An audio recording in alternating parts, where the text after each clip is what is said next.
Hello guys, so it's going to be a quick Q&A video because not many of people posted questions for me to do. Alright, let's see here. First questions, let me see. What is your favorite video game character? Samus Aran.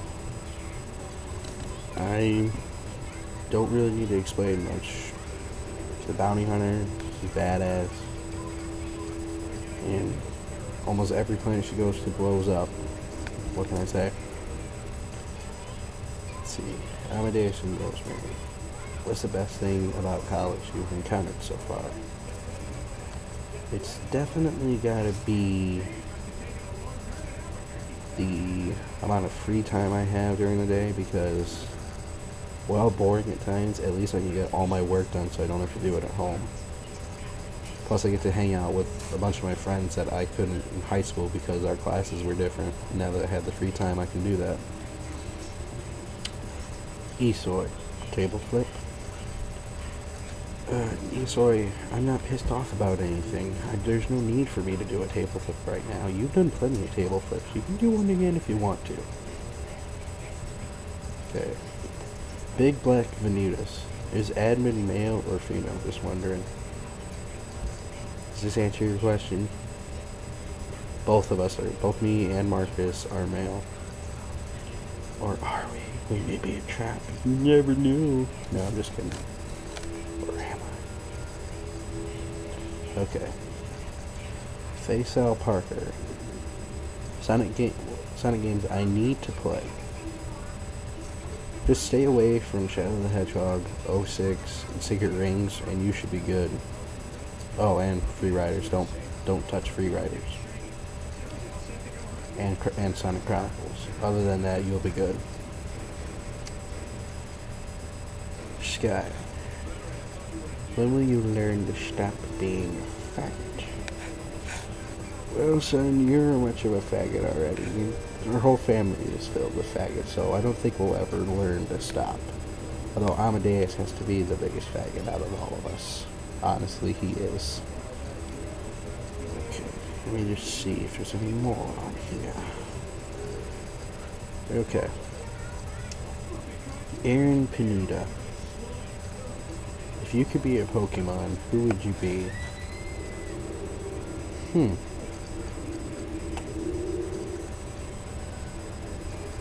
Oh, this is a tough one. Oh, excuse me. Sorry about that. If I could be any Pokemon, I would definitely want to be a Rayquaza. Because I could just fuck shit up. That's Rayquaza. Just destroy everything. Nathaniel, Eggman, Bartkill. What's the worst Sonic OC you've ever had the misfortune of coming across? Anything Baby Lily related. Definitely. Just, oh god, you don't even want to go there. That is just awful. Just don't even freaking go near there. And one last thing, so let's see if there's any more on here. Nope, that actually seems to be it. Not a lot of questions this time. So, I'll take this time, leftover time I have, to, because some of you guys wanted me to do a review as well, so I think I'll review just another game, just a quick game, and that game will be Kid Icarus Uprising. Now, this is without a doubt my favorite 3DS game, with Kingdom Hearts Dream Drop Distance at a close second. Basic concept of Kid Icarus Uprising, it's basically a shooter game. So like, you have a Star Fox-esque air combat style, and then you have a land-based third-person free movement shooter style gameplay, which is my favorite of the two gameplay styles to play as. The story goes is that Medusa has returned from being defeated in the first game, and she is wreaking havoc again. So in this game, it's up to Pit using his newfound abilities, the power of flight, and freaking, like, tons of weapons. I mean, in the very first game, all you had was a bow. This game, you have, like, almost, like, 100 different types of weapons. Each weapon has its own set of actual attributes that the weapon is based on. But then, they each get these added bonuses that are different, depending on what weapon it is. So, like, you could have two of the same weapon, but each of them will not, but they won't be exactly the same. One could like boost your defense and or your range. Another one could boost your speed or your attack power. So anyway, the story goes is that you basically have to take down Medusa's commanders in order to gain access to the underworld so you can defeat her. And really cool thing about this game is that there is voice acting. Now, Nintendo's had a rough time with voice acting in the past, but this is without a doubt their best game with voice acting. I mean, it's comical at times, it's serious at times. I mean, just some of the stuff they do, and just they like reference their other series, like the past Kid Icarus game, which is really fun. Plus, like, the personalities they give each of the characters, like Pandora, Thanatos, the Huge Jaw, Pyron, Hades, all those guys. It's awesome. So once you gain access to Medusa and you defeat her, the classic credits theme starts playing, and they start rolling. And so they think the game is over. Well, it turns out Hades has brought Medusa back, and he's been pulling the strings the whole time. So now you have to deal with Hades, as he is the true villain. Then the goddess of Meridi, she is the goddess of nature, she gets involved, and she is sick and tired of the humans harming the planet Earth, and she wants out to destroy them. Now she and Hades' armies constantly bash heads, and basically you have to try to stop both of them going on, where you mainly start off with Hades, focusing on Hades for a little bit, and then you go start focusing on Meridi for some amount of time. So about halfway through the game, this big event happens where one day this alien race known as the Arum show up and just begin ransacking the Earth, and are just destroying it, harboring all its resources. The three sides, Palutena and Pit, Hades, and Meridi, decide to put aside their differences for now and work together. So, and they are joined by the sun god Pyron, who is out to stop them. So you do this for a while, and you take out one of their fortresses, one of their like bases, one of their like factories, and then eventually go for the core itself.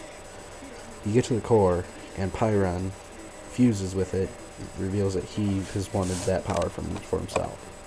So then Pit has to go in and defeat Pyron, so that way, thus destroying the Arum. Now here's where the game gets really interesting. After the level where you defeat the Arum, it pans to 3 years later, where Pit has been sealed inside of a ring, and he has no control of what to do. A little girl picks it up and puts the ring on, and you are able to control a little girl, and you control her for a little bit to get to a part where she drops the ring and this dog picks it up. So you proceed to play as the dog, and you're trying to just get to a town that's right near you and figure out what's going on. As soon as you enter it, you see Pit's body flying above the sky and just destroying everything in the city, and you're like, whoa, what's going on? And then you run into a character you met early in the game named Magnus, who is a human, who is basically like the strongest human, like in this realm, in this just world, and he's actually able to duke it out with the minions of the gods and stuff. So you get in control of him, and you get to play as Magnus for a good portion, for a level of the game, which is actually really fun because he has no ranged attacks at all. You have to focus on close combat. and he informs you that Palutena has been just something happened, and she's been ordered to attack the humans, and she and Hades are constantly bashing heads, and Viridi's just nowhere to be seen. So after you defeat Pit's body, you regain control of it, and you go to Skyworld to see what's going on. Palutena has been... Viridi informs you that Palutena has been taken control over by this being known as the Chaos Skin, which we accidentally freed in the past level of the game from its prison, the Lunar Sanctum. Now, for the next few levels, you spend with Viridi trying to, in search of this weapon known, this item known as a lightning chariot, so that way you can break through Palutena's defenses and you can try to rescue her. Upon doing so, we fight the Chaos Skin for a brief moment. Then it proceeds to take Palutena's soul and head into its vortex known as the Chaos Vortex. Dark Pit, who, well, I forgot to mention who Dark Pit is, but about the fifth, when you enter Pandora's Labyrinth in the game, she has this mirror that is able to clone enemies, so that way it's basically like a production for Hades' army. Well, Pit goes there and destroys it, but just before he destroys it, a clone known as Dark Pit is created. And he's not really on any side, because since Pit broke the mirror, his cloning process was complete, so Dark Pit is neutral. Sometimes he'll be fighting against you, sometimes he'll be fighting with you. He's basically think of him as like as Shadow the Hedgehog. Well, anyway, you and him proceed to get Palutena's soul back, and you work together to defeat the Chaos Skin. After you do so, the Chaos Skin's ashes use one final attack and try to drag Dark Pit into the abyss below. So Dark Pit just falls down. Pit goes after him, but he has to use his power of flight, but he can only use it once in a short while. And if he does it again, then his wings will burn up, but he doesn't care. He wants to save Dark Pit. So Viridi grants him power of flight, saves him, but then Pit's wings are burnt up, and he's basically he's unconscious. The next level he plays Dark Pit, going to the City of Souls to try to reverse time, so Pit gets his wings back. After that, Pit heads off to fight Hades, but is unable to do so because he's not strong enough. Because his 3 sacred treasures are not strong enough to defeat Hades. So he has to go to the god of the forge, Dintos, and complete his challenges to get the great sacred treasure. Pit gets the great sacred treasure, proceeds to a final battle with Hades, and saves the day. I really love this game's story, and like I said, the voice acting is just phenomenal. I just love it. And they'll constantly talk about like what's going on in the game, like what's happening at that certain moment. It's really fun. Now, probably the best thing about this game is the multiplayer. The multiplayer is just super addictive.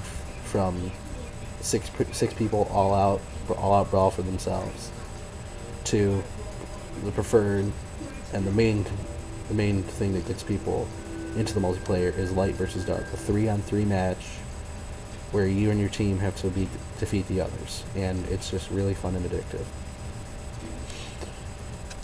Yeah.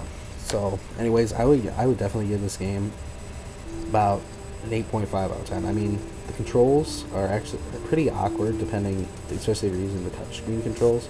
But otherwise, it's a really fun game. And if you have a 3DS, I don't know why you wouldn't have it by now. It's definitely a must-have for the system. And it's just really awesome. It's actually since I've been playing it more and more, I've actually put it into my top 10 favorite games of all time. And that's saying a lot. I mean, it was made by Sakurai. He made Smash Brothers and everything, so you know this game is good. So I recommend you all give it a try. Alright, this is Tails, and I am out for the night. See you guys later.